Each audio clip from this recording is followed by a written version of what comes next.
Bagaimana kalau kita keluar untuk jalan-jalan mumpung masih siang, ajak Papa Bimo. Iya tuh boleh. Sudah lama juga tidak jalan bareng, sahut Tante. Aku mau banget, jawabku dengan bahagia. Tante Sila mengajak aku pergi ke kamarnya untuk didandani agar lebih cantik. Barang-barang pemberian Papa Bimo juga langsung aku pakai, dress ungu yang dipadukan dengan dan jilbab krim tanpa jarum membuatku terlihat begitu manis. Lalu tante memberiku silikon agar payudaraku terlihat lebih besar dari biasanya. Setelah selesai kami langsung berangkat menggunakan mobil Papa Bimo. Kami pergi ke taman, kota dan beberapa tempat wisata. Papa hari ini benar-benar memanjakan aku. Juga membelikan, malamnya aku juga mengajak Papa untuk tidur di kamarku saja karena aku rindu tidur di pelukannya. Saat bangun pagi Papa masih sering melakukan seperti biasanya, melihat muka dia di kaca dan selalu menetapkan tujuan hari ini. Dulu aku sering ikut, tapi sekarang aku cuma lihat dari tempat tidur. Aku juga lupa ternyata tidur masih pakai jilbab juga. Ketika pagi itu, Papa harus kembali ke pekerjaannya lagi. Kamu jaga diri baik-baik, kalau jadi cewek itu harus menutup aurat dan jaga sikap, kata Papa sebelum pulang. Iya Papa, pasti. Papa hati-hati di jalan, kataku. Untuk Papa Bimo, kalau masih malu sekolah pakai rok, kamu bisa sekolah di rumah saja, kata Papa sambil masuk ke mobilnya. Iya Papa, terima kasih ya, jawabku. Aku mulai mengambil keputusan untuk mengundurkan diri dan sekolah di rumah saja.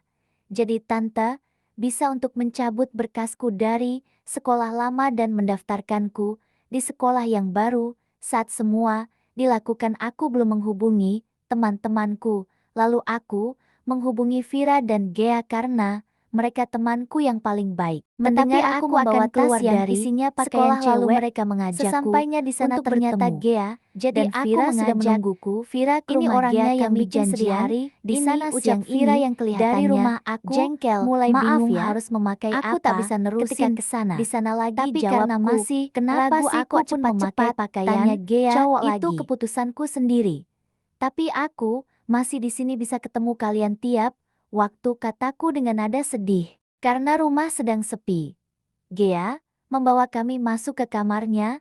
Dia juga mengambilkan makanan untuk bertiga. Di dalam kamar pun kami bertiga ngobrol, nonton drama Korea dan juga stalking Instagram cowok ganteng. Saat nonton drama Korea, karena adegannya sedih, kami bertiga jadi nangis bareng. Namun ketika itu terdengar suara Ibu Gea yang meminta kami bertiga untuk makan dulu karena sudah disiapkan. Kami pun segera keluar kamar untuk makan dan dengan cepat kembali masuk ke kamar untuk melanjutkan menonton lagi. Vira pun mengambil es dawet di belakang dulu. Cara jalanmu kok seperti cewek, Dit? Tanya Gea. Tidak loh, biasa saja, jawabku. Iya, dari tadi aku perhatiin kamu, ucap Gea. Karena aku dan Gea masih di depan pintu, Vira pun kaget dan menabrakku. Bajuku dan Vira jadi basah karena es dawet itu. Maaf Dit, gegara aku, baju kita basah, ucap Vira. Gak apa-apa Ford, kataku. Pakai bajuku dulu aja, tak apa, ucap Gea. Karena lantai basah, aku pun mengambil pel dan membersihkan. Selesai dibersihkan, Gea membukakan pintu lemarinya yang berisi pakaiannya. Dit, aku ambilkan punya ayah dulu ya, ucap Rani. Tak usah Ren, aku bawa baju ganti kok. Lagian ini juga gak basah banget, kataku sambil membersihkan hoodie yang aku pakai. Rani dan Sally pun asik mencari baju mana yang cocok untuk dipakai. Aku juga diajak mencari baju mana yang cocok untuk dipakai Vira.